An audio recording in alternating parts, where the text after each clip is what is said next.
បាទហេងទៀតហើយពុកម៉ែបងប្អូនគ្នាណាចូលទាំងអស់គ្នាតែម្ដង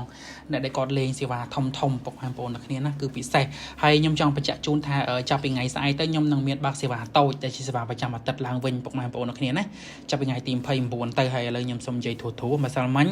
ម៉ោង4គឺស៊ីស្អាតទាំងអស់គ្នាតែម្ដងអត់បានចូលទេពុកម៉ែបងប្អូនគ្នាណាគឺស៊ីទាំងអស់គ្នាណាអត់បានចូលទេ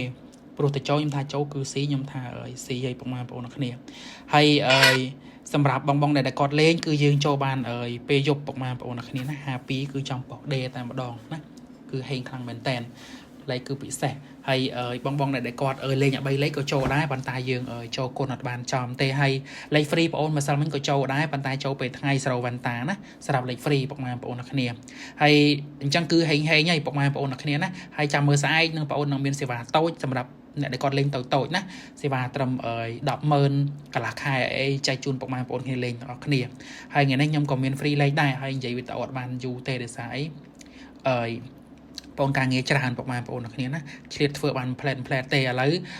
ពុកម៉ែបងប្អូនគ្នាមានតែប៉ុណ្្នឹងទេហើយកុំភ្លេចចុច like ចុច share ទាំងអស់គ្នាហើយលេខ free ខ្ញុំ free នៅចុងវីដេអូពុកម៉ែបងប្អូនចង់បានលេខល្អលេខច្បាស់មួយរយៈនេះគឺពិសេសអាចចូលលេខបានទាំងអស់គ្នាពុកម៉ែបងប្អូនគ្នាណាដឹងតែហេងអញ្ចឹងថ្ងៃទី29ពិសេសទៀតហើយនឹងមានសេវាតូចពុកម៉ែបងប្អូនគ្នាណាហើយនឹងមាន3លេខចែកជូនពុកម៉ែបងប្អូនគ្នាលេងទាំងអស់គ្នាដែរអរគុណច្រើនជម្រាបលាកុំភ្លេចចុច like ចុច share ម្នាក់មួយ